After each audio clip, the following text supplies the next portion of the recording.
Well, thank you everyone for joining us today. It's great to have you here today. My name is José Barzola. I'm the Conflict and Peace Specialist here at the University of Hawaii at Manoa. Today's session is about advocacy for social justice, exploring organized efforts, mechanisms for social change. Specifically, we are here today to talk about the 31 years of commemorating Nagasaki in Honolulu, Hawaii, reflections, dialogue, and sharing.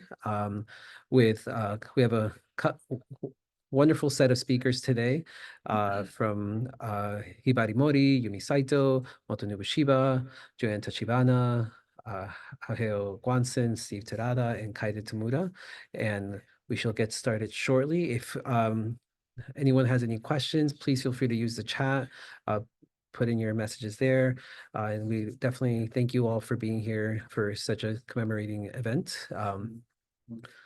So without further ado, this is normally we would do this in person, and we do look forward to having an in-person session on Thursday, August 29th in downtown, and we'll put more information about that in the chat. All right, for anyone who is available to join us.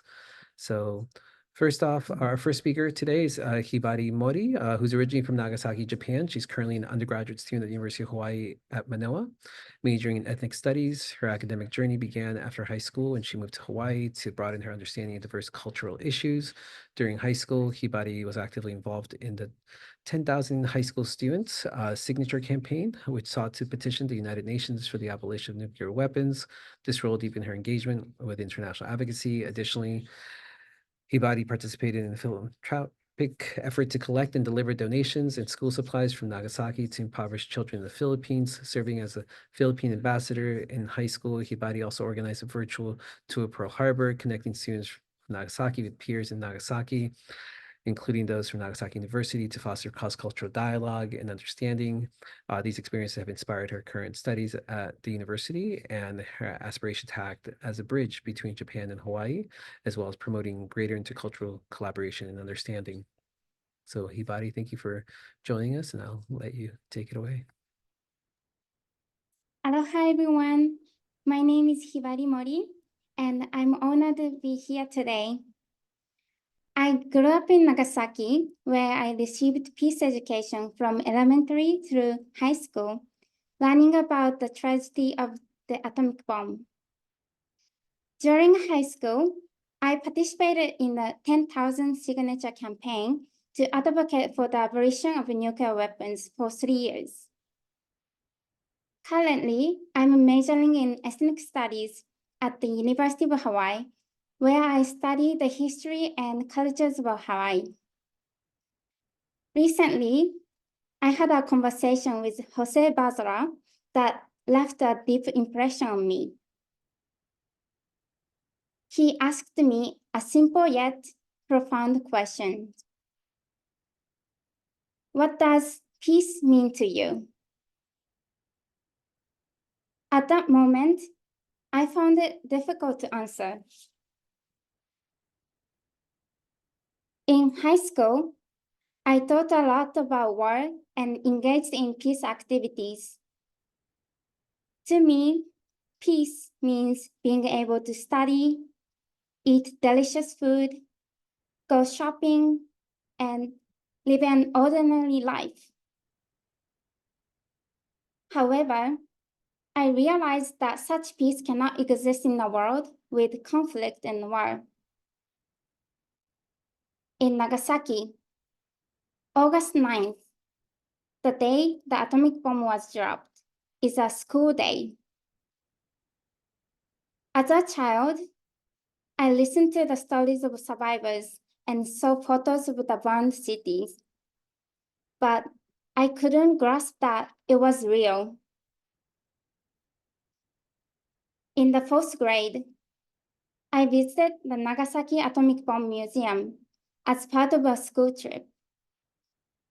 There, peace guides who had experienced the bombing themselves taught us the horrors of war. Seeing the shelters, photos, and written accounts made me understand the harsh reality of what happened. The impact of what I saw and heard remains with me to this day. As I went to university and focused on my own life, I felt that my commitment to peace had faded.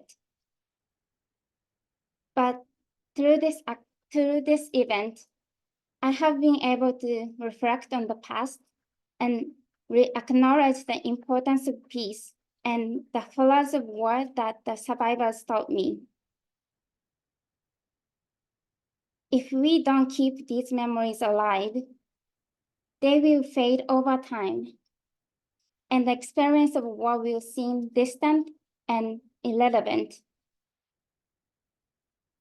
With fewer and fewer people to share these stories, we must remember that war is always wrong and run from the past. Through peace activities, I have learned that even small actions can make a difference. We all need to recognize the threat of nuclear weapons and take action, no matter how small. Remembering the phrase I learned in high school, we may be small, but we are not powerless. I want to share and discuss the message of peace with as many people as possible. Peace is essential. War never changes. Thank you for listening. Thank you, Hibari, for those words. I thank you everyone for joining us as well. Our next speaker is Yumi Saito, who's enrolled in the Spark and Matsunaga Institute for Peace and Conflict Resolution in the Department of Educational Foundation at the University of Hawaii at Manoa. She teaches multicultural education as a lecturer and is involved in multiple projects, including nuclear abolition and disarmament, to enhance the culture of peace through learning and open-hearted dialogue in local, national, and global communities. Areas of focus on culture of peace, nuclear abolition, and disarmament, education, and community dialogues. Thank you, Yumi. Thank you so much, José. Can you hear me? Great, thank you so much. Aloha, everyone. Thank you very much for joining today. And first of all, I would like to express my sincere condolences to the victims of the atomic bomb. And I continue to pray for people who are still suffering, even now from the after effects of the mass destruction. Last year in Hawaii, deadly wildfires raged through Maui Island, and my heart extends to everyone who lost their lives and to people who continue to be impacted by the fires. This past February, I had an opportunity to visit Nagasaki with my friend from the University of Hawaii at Manoa. I wholeheartedly appreciate José, who has been passionately committed to this project, and all the amazing professors and students who have been building this bridge between Nagasaki and Hawaii. When we arrived in Japan at Fukuoka Airport, we were warmly welcomed by the director and deputy director of Nagasaki National Peace Memorial Hall for the atomic bomb victims. And we took the bus together to Nagasaki City. And during the conference, they always asked if everything was fine and cared for us so much. We felt as if they were like our family. It was a great meeting with amazing people in Nagasaki, and I hope that the exchange will continue for the long term. After coming back to Hawaii, I've been sharing my experiences of Nagasaki on campus and recommend all of them visit Nagasaki and learn the history at the Peace Memorial Hall. During this trip, we learned the importance of raising the civil society's voice and uniting in peace, centering the inhumanity of nuclear weapons in our discussions, advancing the creation of treaties with and at the United Nations, and incorporating the hibakusha's voice and spirits at the core of treaties. The reality of this nuclear age is that we currently live in constant proximity to this ultimate threat, the hate of inhumanity, taking away the meaning of life and the dignity of each individual, along with the activities of society. No matter how many people spend years and efforts to improve society and the world, if a nuclear attack occurs, it will all be wiped out in an instant. Everyone in this world has a right to live, and nobody has the right to violate the dignity of lives. It is clear that nuclear deterrence and the global arms race is based on fear, anger, and foolishness of people. We need to transform these by building peace within ourselves first, the self-discipline and self-control to transform the greed and desire of destruction to respect and treasure humanity, appreciate our differences, and share the joy of living with friends, neighbors, and family. I believe that each of us, citizens, politicians, and military personnel, if we continuously change our hearts from negative to positive and become healthy, wiser, and peaceful, we must be able to start implementing no first use of nuclear weapons and eliminate all nuclear weapons. Yes, and then today we have powerful pioneering peace builders and leaders, guest speakers, and all participants joining via Zoom.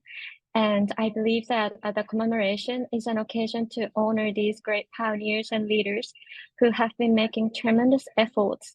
We learn together about the history and treasuring the precious network of people to move forward with refreshed determination, expanding our hope for the future.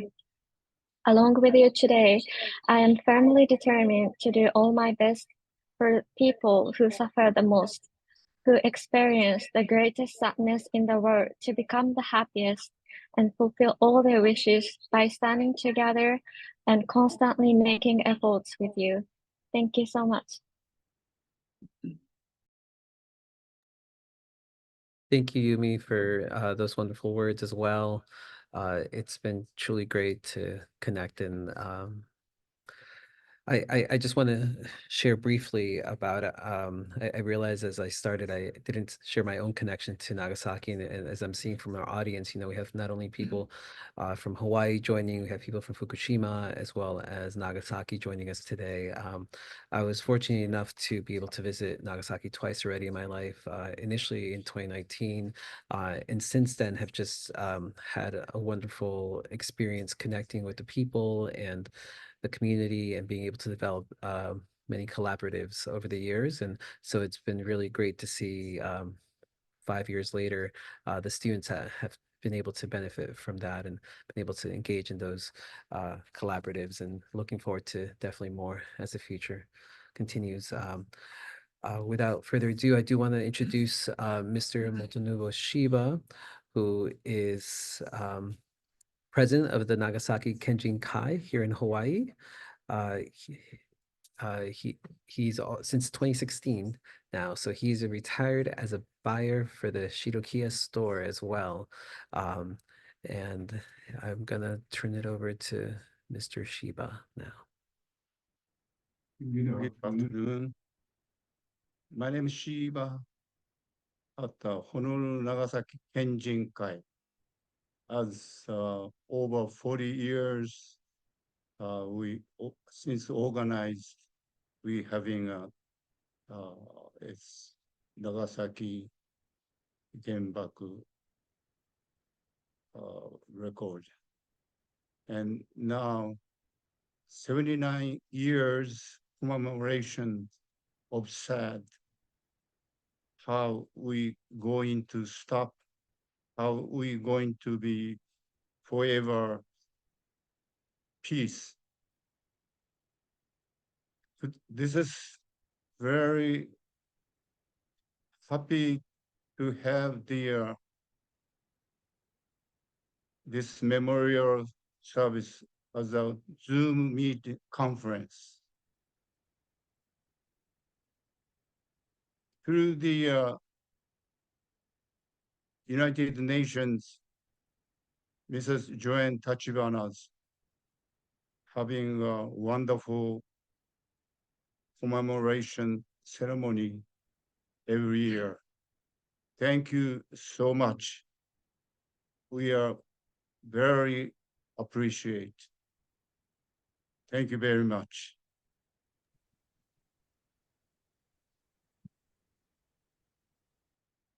Thank you so much, Mr. Shiiba. Greatly appreciate you for your continuous dedication to this amazing peace work. I'm going to now turn it over to our good friend, Joanne Tachibana, who's the president of United Nations of Hawaii Honolulu chapter, and also is very much involved in the Sunflower Project, which she'll share a little bit about that, I imagine. But it's definitely the 79th birthday of United Nations and the Sunflower Project. Some of you may have noticed on our flyer, what the Sunflower Project was about is planting flowers everywhere. It displays a commitment to a world free of nuclear weapons, as sunflowers can remove toxins and waste from soil and water. So that has been quite successful in many areas. A little bit about our friend Joanne. She's a retired assistant supervisor, committee services division of Honolulu City Council, president of United Nations Association's Hawaii chapter. An important mentor in her life was Congress member Patsy Mink, the first Asian woman in the national political arena who dedicated her life to public service, coming from the rural community of Kohala on the Big Island, or Hawaii Island. Her global worldview came from her leadership role in the Pacific and Asian Affairs Council. As well in the SGI USA, she was the publications bureau chief for their national newspaper and magazine, as well as head of its public relations bureau. In those roles, she's coordinated community peace events with the United Nations Association, UNA. Today, she serves as the president of its local chapter. Its motto is uniting the world with aloha, and is dedicated to bring the goal of the UN chapter to her local community. Joanne's greatest joy is working with community youth leaders and supporting their visions to create a more peaceful and nuclear-free world. Creating peace in her local and global community has been an important thread in her life. Her master's degree was in peace education. Other community services include board member for the Honolulu Pauhana Rotary Club, Dame of Honor for the Knights of St. John, board member and secretary for the Dr. Sun Jat-sen Hawaii Foundation. She even founded a Korean drama and culture club. Joanne serves as the chair of the annual Nagasaki Peace Ceremony Committee. So without further ado, thank you, Joanne, for being here with us today. I'll let you take it away.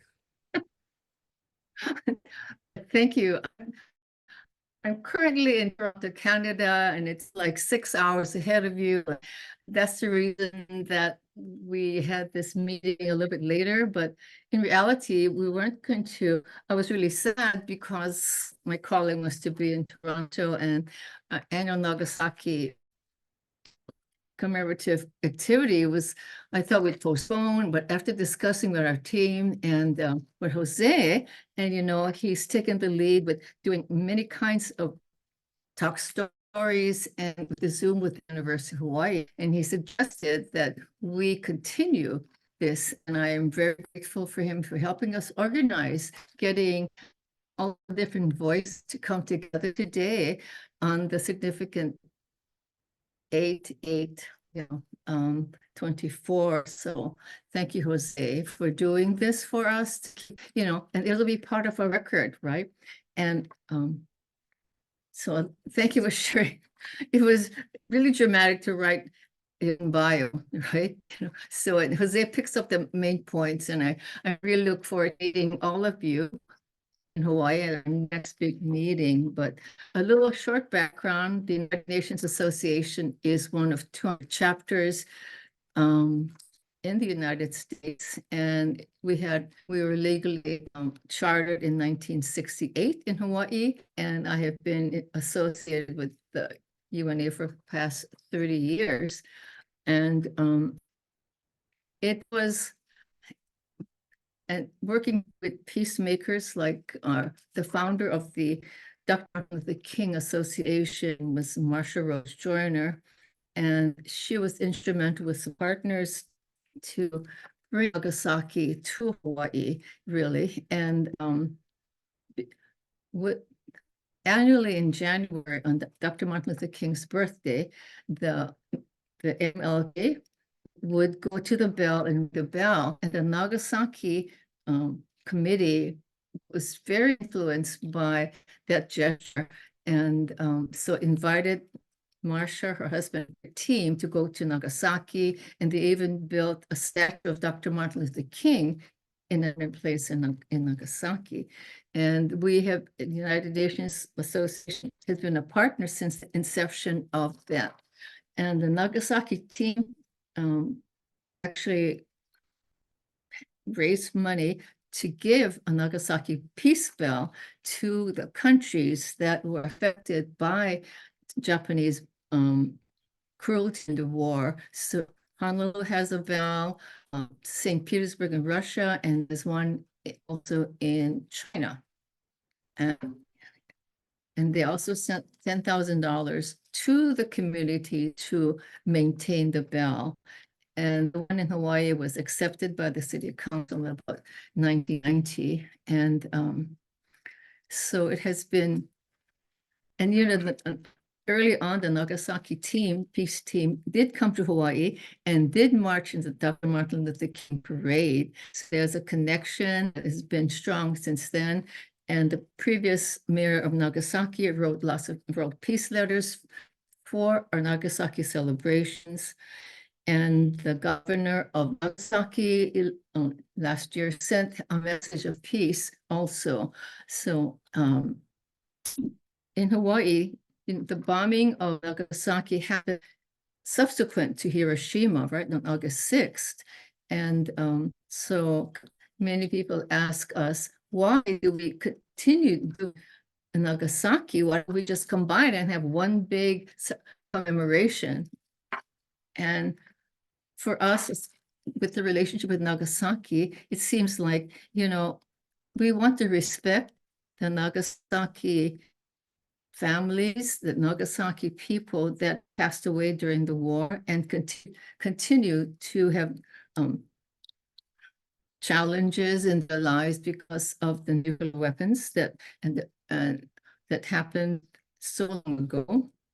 And we were very fortunate that Mr. Shaw and the Nagasaki Kingian as partners, you know, really bringing the, you know, but as years go by, you know, organizations, seniors maybe depart. And so we are so hopeful because we see these young people share their voices about making the world a better place, peaceful, and also, you know, say, you know, please make the world a better place without nuclear weapons. And that, to me, given me so to hear the two young women speak today. So I'm very grateful for José and his students to share their thoughts with us. And one of the ironies, actually, of the bombing is that, you know, August 6th, Hiroshima, it was really shocking to the world because the first explosion, and you know, of course, it brought Japan to its knees, and they were going to surrender. And you know, President Truman at the time, you know, we felt so hopeful, and he signed the UN Charter on August 8th today, and but then the next day they bombed Nagasaki, so that we were thrown into turmoil, and you know, it was uncomfortable. The world was very shocked, but we have been living with the consequences for the 79 years. And so we continue to have these commemorations to raise consciousness of our community. And we are very, very grateful that the young people want to share this voice. We are so excited. And as José mentioned, you know, we have sunflowers, and I see some behind Yumi too.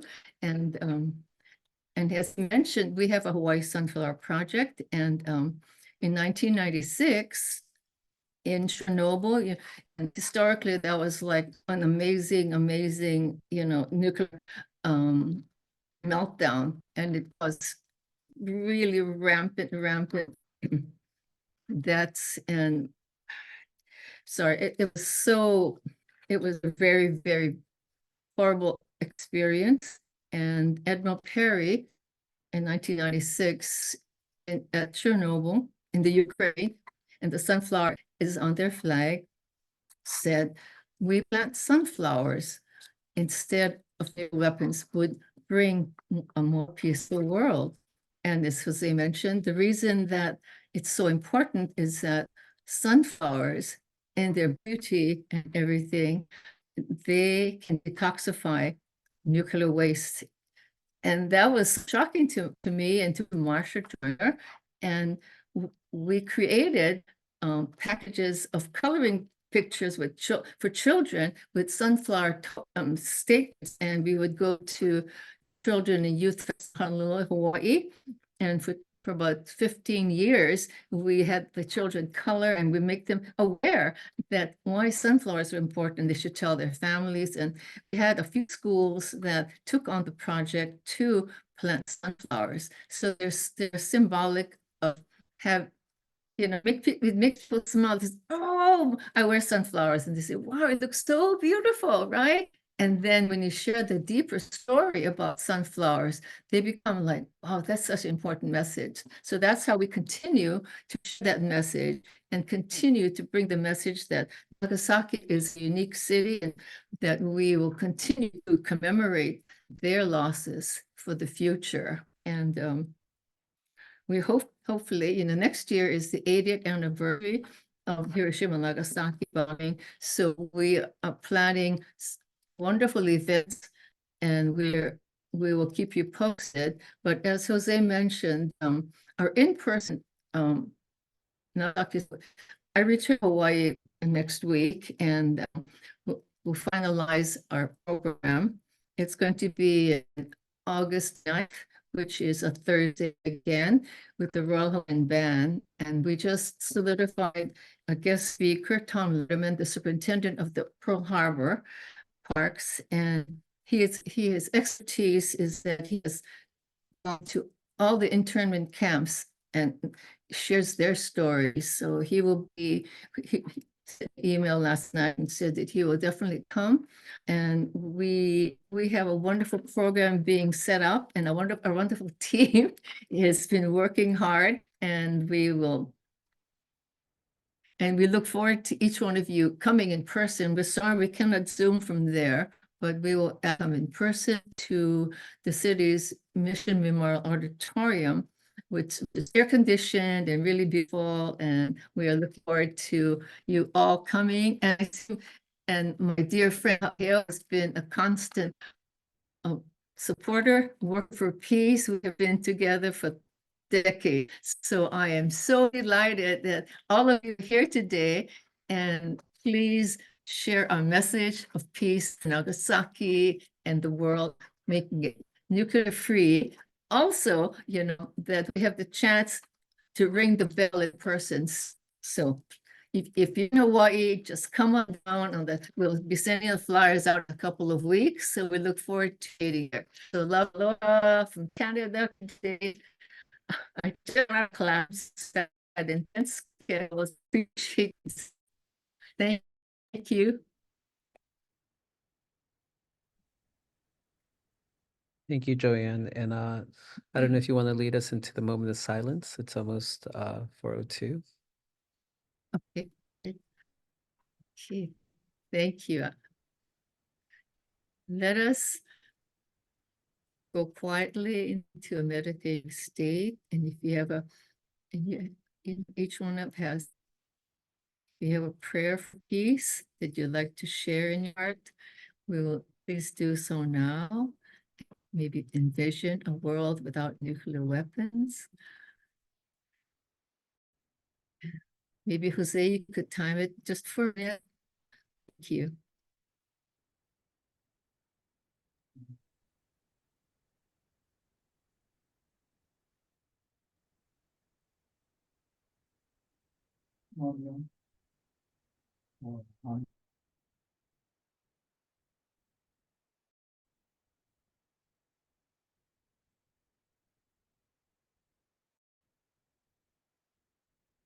Well, maybe I'll sing a 4:02. We're song. How doing about so. good? We're doing the moment of silence right now, is my understanding, since it's 4:02. Okay. Thank you. Thank you.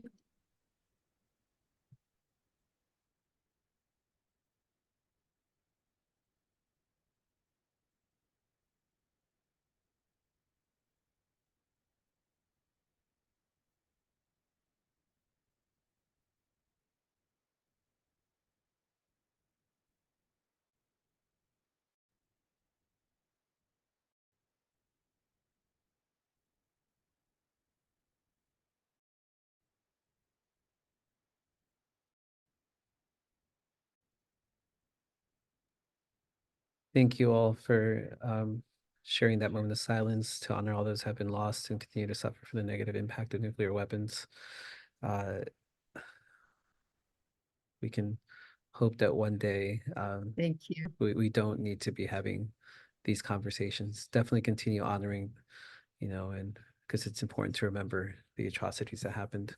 But it is ever so important that we learn from the mistakes that have been made. So based on our schedule here, our next speaker is Reverend Dr. Haaheo Guanson, who's with the Pacific Justice and Reconciliation Center. I'm going to read a little bio about Dr. Guanson is a peacemaker, professor, and priest. She is the co-founder of Pacific Justice Reconciliation Center, a nonprofit working on creating and advocating for a culture of nonviolence and peace for the children of Hawaii and the world. Haaheo is a global nonviolence trainer and advocate. She's a member of the Fellowship of Reconciliation, Kingian Nonviolence Global Training Institute, and the Center for Global Nonkilling. Haaheo teaches peace and nonviolence at the Matsunaga Institute for Peace at the University of Hawaii at Mānoa. She teaches peacemaking in the community in Waianae and Kalihi to little children as well as adults. She serves as a Cathedral of St Andrew in Hawaii as the assistant priest for pastoral care. She lives in Kakaako, Honolulu with her husband, David Hagino. She's a mother and grandmother, and Haaheo loves flowers. I love how you've ended that by. And she's I'd like to just, say one more thing. yeah, please, Joanne, go right ahead. Go ahead, finish up that and I'll say something. No, that Okay. was the I was just gonna add Okay, thank you. additional words You to know, praise well, Haaheo, but okay. I think you're gonna do Mhm. that. So go ahead. Okay, I met Haaheo a number of years ago, and the United Nations had adopted the culture of peace and nonviolence. That was the big motto for a decade.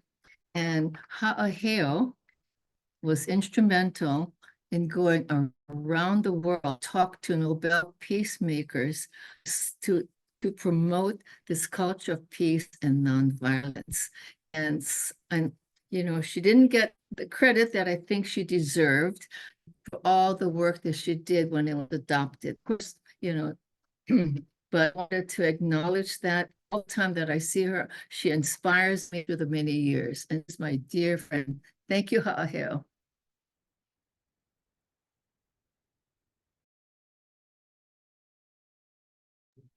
Oh, Haaheo, you're muted right now. You gotta unmute yourself. Mute. Okay. Thank you. Aloha, everyone. What a joy to see your faces. I know we commemorate a very tragic event in the history of humankind, but how wonderful that we can gather together. And let me start by saying, I love sunflowers. I do love flowers in general, but sunflowers are my favorite because of what it does and what it symbolizes. So Joanne, my dear friend, thank you very much for promoting, and let's keep growing more sunflowers. Now, I attended the Hiroshima event, and I have been attending the Nagasaki for decades, along with Joanne Tachibana, and we do not want to do these commemorations every year, but we are committed to doing this because the nuclear bombs and weapons and all that continues to proliferate. It continues. But it's in the hearts of people like you who have been dedicated and continue to be committed to a nonviolent world filled with love and harmony. And what we want to do, again, is to remember that that's what it is about. Not the lives lost, which is so tragic, but what it is that we are called to do at this moment in time.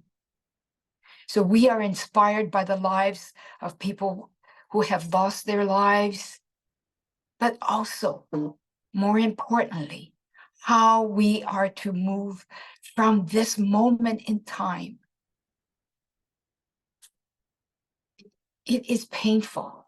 I was in tears each time we think about what kind of atrocities we have done to one another. Hiroshima and Nagasaki are not necessary, and we will not have any more of this. Yet, countries do not sign the non-proliferation treaties. And there are people who continue to protest. And I am inspired by the people of Nagasaki. They have been protesting for the non-nuclear proliferation year in, year out. They have been protesting for 500 times. And to see that. And so the message is nonviolence, that there is no more killing. In the words of our beloved friend, Dr. Glenn Page, no more killing. But that we can treat one another as loving brothers and sisters, the humanity of the love that we have for one another. We are linked together. And so as we look at the beauty of the sunflowers, as it smiles and brings joy and cleanses our earth, and as we look at each of you, you are the sunflowers. You are the flowers. You are what you bring to the world, and it is what you can do. And let us not forget, in nonviolence, we understand the power of nonviolence.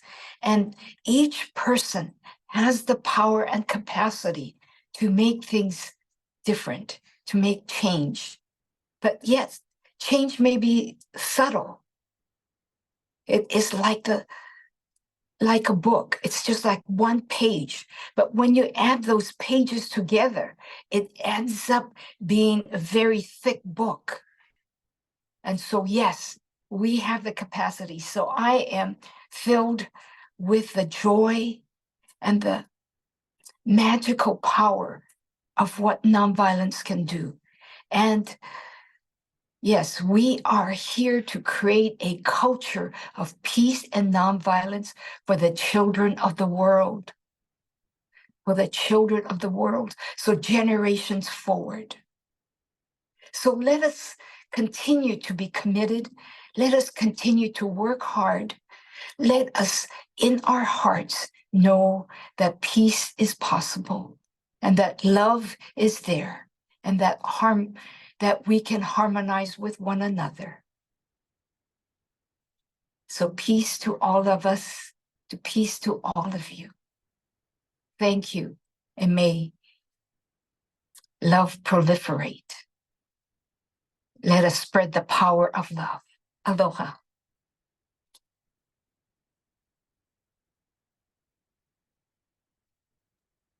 Thank you so much for just everything you do. Much appreciate you. On our list is next is Mr. Steve Terada, who's our Nagasaki liaison. And Steve attends the Graduate School of Biomedical Sciences at Nagasaki University in Japan, where he studies disaster radiation, medical sciences. This specialized program is designed to train global radiation disaster responders. Mr. Terada graduated from the University of Hawaii with a degree in business and worked in Hawaii banking and real estate. In 2008, he moved to Washington, D.C. and worked for the U.S. Department of State, managing diplomatic properties in 31 countries. And then he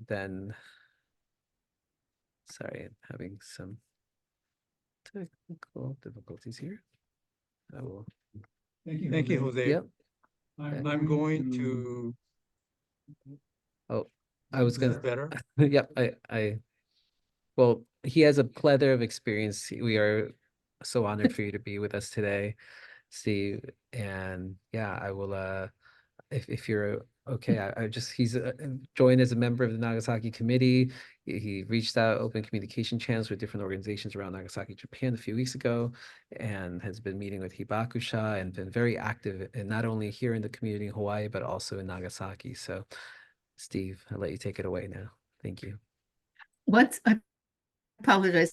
Steve, this found us last year, and we have been really, really delighted that he's taken such a lead in connecting us with the Peace Committee in his own venture, and he has a colorful life that he's been leading, and so he'll maybe share a little bit of why, but why you do what you do and how Nagasaki been inspiring us together. So I really appreciate your advocacy on our behalf. Thank you, Steve.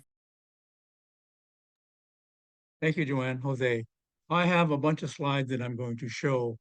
My role is a little different. I follow all these wonderful speakers with basically my view of improving our relationship with Nagasaki, to understand and appreciate and to love Nagasaki more. So let me share some information. I'll get to the slides.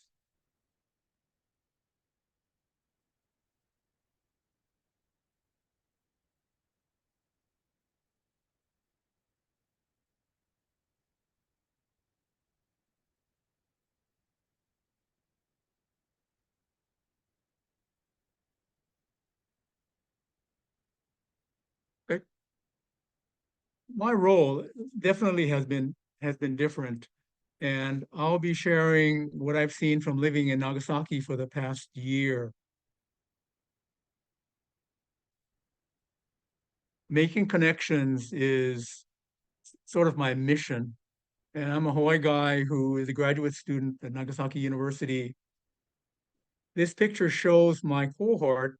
One of the students, Nazigul, second from the left, has joined our online session. So Nazigul, nice to see you. These students from Kazakhstan and Kyrgyzstan are with me in all my classes, and it creates a truly international setting, which is what Nagasaki is famous for. So I work with Joanne and Jose to bring Hawaii and Nagasaki closer together. So I have an outreach function besides being a student there in Nagasaki City.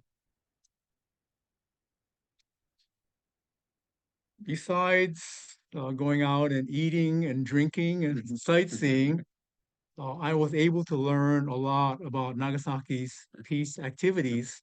And you hear about them from speakers today, but I will just sort of tell you from an external point of view.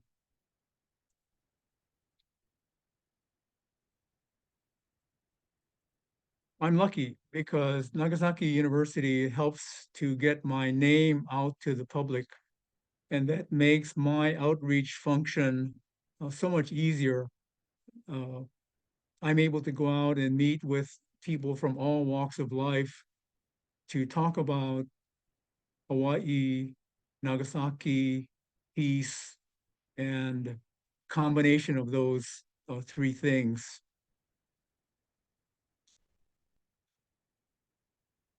I gave this presentation at the Nagasaki National Peace Memorial Hall for the atomic bomb victims, and was able to share information about myself and Hawaii. So really, when I went to school in Nagasaki, I started from scratch, and I didn't know the best way to get out into the public and into the community. So I was pretty much searching for what to do, and I started with this presentation.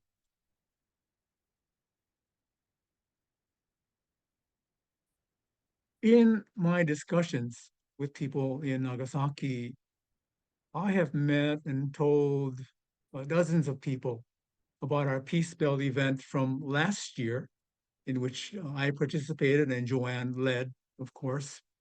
And I was amazed to find out that no one in Nagasaki that I spoke to seemed to be aware that we held an annual Nagasaki Peace Belt ceremony, and we've done so for 30 straight years. So Joanne, Jose, and I really want to close that gap, that knowledge and communication gap.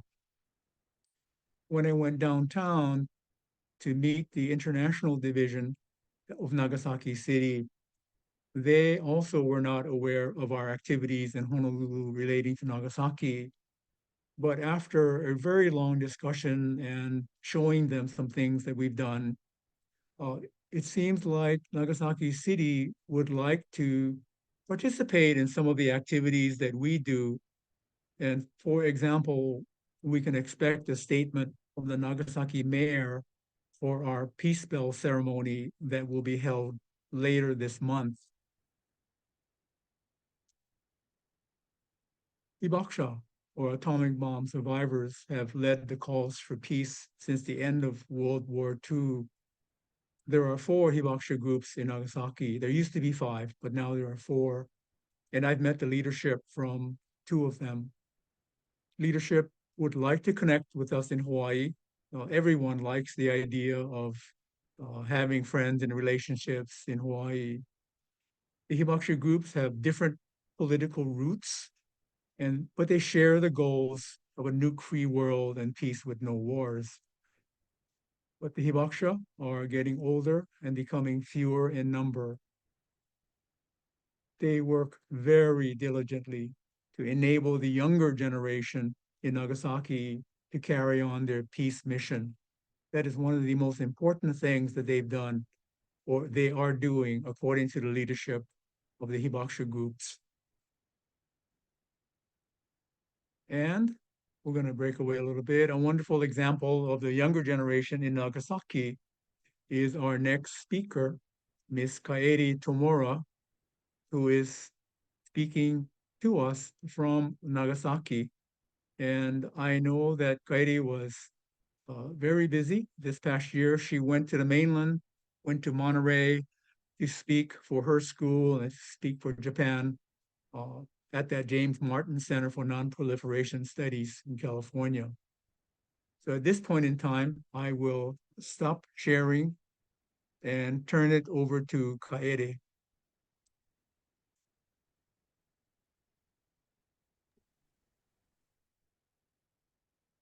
Hello.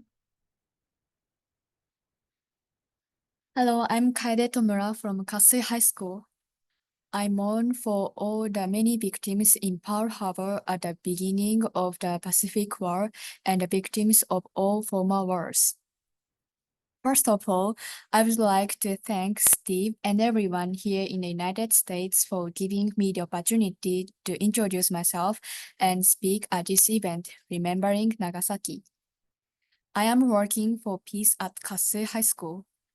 Today, I would like to talk about how Nagasaki's students feel about the peace, how they start the activities for peace, and my thoughts for peace. Kasui High School is located in Nagasaki, and Kasui is about 500 meters from the Hypocenter Park where the atomic bomb was dropped. Many Nagasaki elementary, junior high, and high schools go to school on August 9 each year. There, a peace assembly is held where classes make origami crowns and dedicate them as 1,000 paper crowns, great representative speeches, and peace official speeches are given. Of course, it is during the summer vacation, but everyone wears their uniforms to school. You may be surprised to learn that this is a very common event for children and students in Nagasaki. That is why August 9 is such a familiar day for the people of Nagasaki. This is how the thought of peace is passed down within the school every year. One reminder of Nagasaki is the bell for peace. The bell rings for peace for 1 minute at 11:02 a.m. on the 9th of each month, during which citizens observe a moment of silence and pray. This is a very important time to remember the survivors, and those who lost their lives in the war. At Kasui High School, we have a Peace Studies Club, the only club of its kind in Japan, of which I am a member. The club organizes events for peace education and holds meetings to exchange opinions, study sessions, and exchanges with students who visit Nagasaki on school trips to deepen their learning. This year, as part of international exchange, we invited people from overseas to Nagasaki and served them Japanese food and we also created artwork together in a project to express peace through art. I created this project from the ground up. The first thing that I wanted to do was creating the artwork to express our thoughts. When we talk about peace with people from other countries, we get stuck on the issue of the language barrier, because some students don't have the confidence to speak English, even if they study English so hard. So I came up with the idea of expressing feelings through art at first. To do so, the students who don't have the confidence to use English can communicate with others through arts. And during that time, there are effective conversations between Japanese students and overseas people naturally. Also, we can see the artwork after the project and pass down the works to others. We never had a chance to talk deeply with people from overseas, so it was a very meaningful time for us to feel, know, and discuss different cultures. How is it that we, as high school students, are able to do peace activities like this? It is because we have adults watching over us and helping us. Without them, even if we wanted to act for peace, we would have been stuck without the means to do so. We are encouraged by their support and feel that they are helping us. Please continue to lend a hand to us young people as we continue to work. Let us all expand the circle of peace. Finally, I believe that peace is a society that accepts diversity. In order to realize such an ideal society, I would like to actively study and work on gender issues after graduating from high school. I will devote myself to finding ways to peacefully resolve groups resolve groups of problems from various aspects and to discover my own unique role. Thank you for listening. Thank you so much, Kaede. Thank you. I'm going to resume my sharing.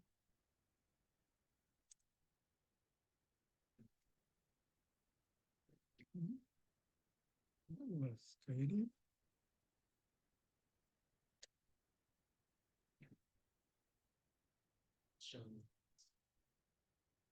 Action.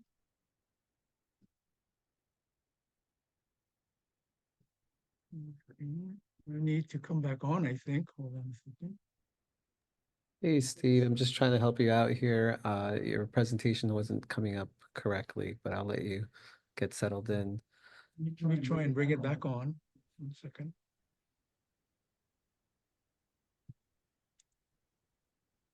In the meantime, I want to share some of the wonderful messages from our audience, especially someone who shared about the Fukuhima is the Fukushima Sunflower Foster Parent Project initiative that connects the creation of employment, the building of bonds, and disaster prevention education in Fukushima Prefecture by having people from all over the country become foster parents, grow sunflowers, and then send the harvested seeds back to Fukushima. What I love about these sessions are opportunities for us to be able to learn from each other more than anything.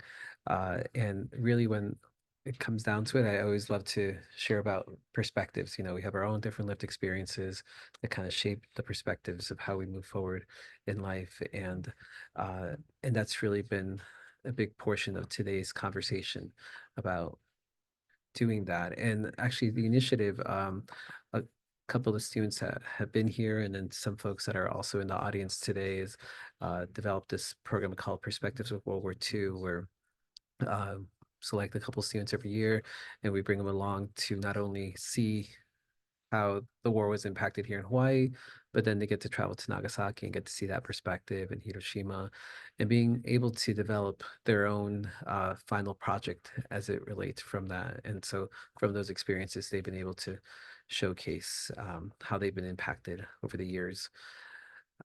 And also just an opportunity for us to learn. And it's been quite amazing to see students who come from focusing on the environment to focusing as well on areas of public health and education and psychology. So yeah, but I think our good friend Steve is ready to go, so I'm gonna let him take it away.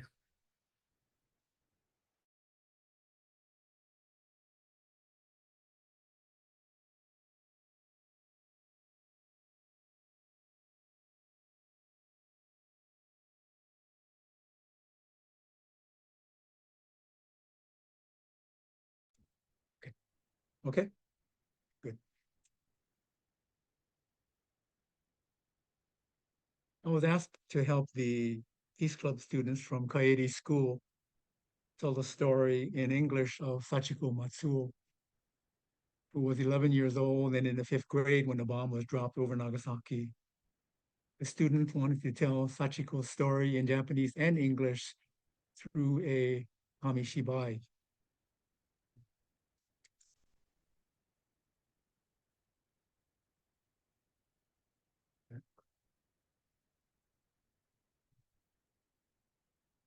Kamishibai is a storytelling audiovisual theater, and the student created a 20-minute long kamishibai.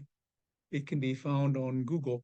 If you just look up Kamishibai Sachiko Matsuo, you'll see the entire production on Google. My role was just helping with the English version of the Kamishibai, and students really wanted to tell the story exactly as Sachiko Matsuo wanted it told. I was there when the students interviewed Matsuo-san, and they had a lengthy series of questions that they asked, and Matsuo-san responded with answers, and with those answers, the students created the Kamishibai story and words that are that you can see in Google. That workshop was filled by the media and broadcast on NHK. And I'll just run through a few of the pictures or pictorials without the sound.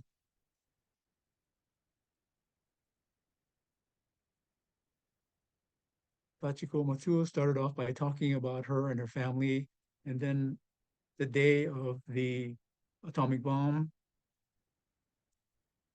the devastation that occurred. She described it very vividly. And toward the end of the Kamishibai, Sachiko Matsui expresses her belief that we must never go to war.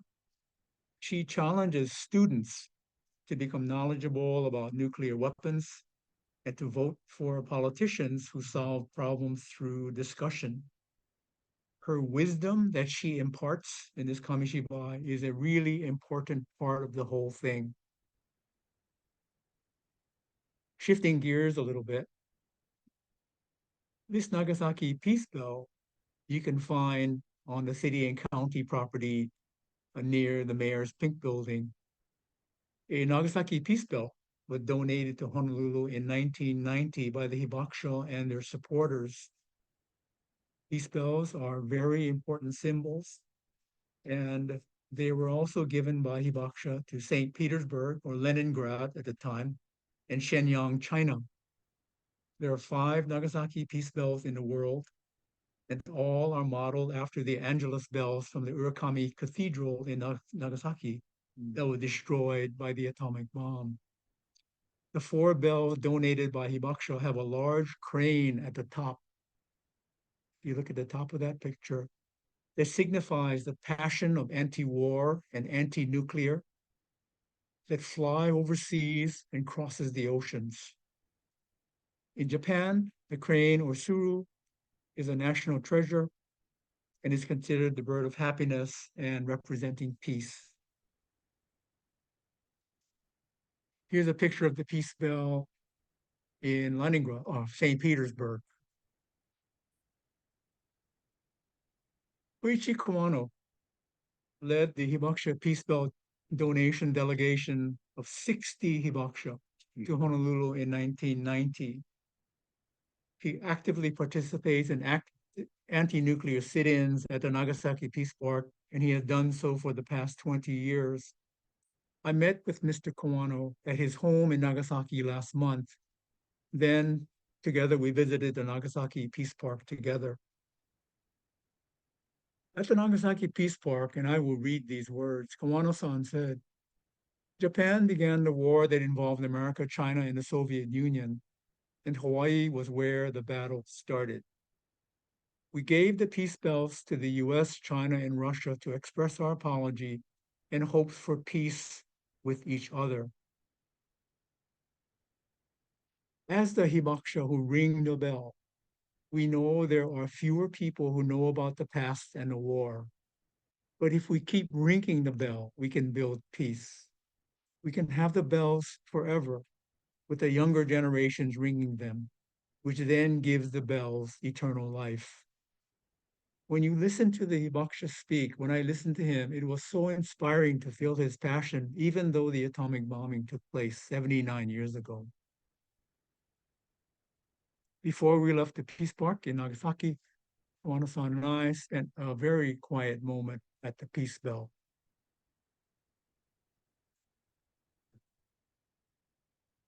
My last slide is just to mention that today, August 9th in Japan, the Nagasaki mayor makes a peace declaration, and he has done this along with the mayor from Hiroshima since right after the war. Suzuki-san's messages this year address war, peace, equal recognition of bomb victims, and individual accountability. This is my last slide, and I wanted to introduce you to Nagasaki if you weren't that familiar with the place and the people. And we have seen how Nagasaki's message of peace goes out to the rest of the world in so many ways. And that's the end of my presentation. Thank you.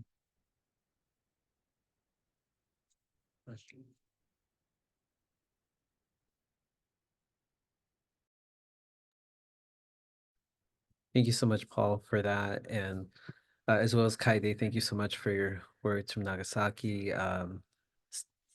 Steve, I just appreciate how you provided for those that are not on Oahu or not here in Hawaii, have never been able to visit the Peace Bell. Thank you for that. I know that earlier today, Joanne had mentioned we do have an event coming up at the end of the month. I'm going to just share a screen so you all can see it. So here it is. It's going to be the 31st annual Nagasaki Peace Ceremony, commemorating 79 years of peace with Japan.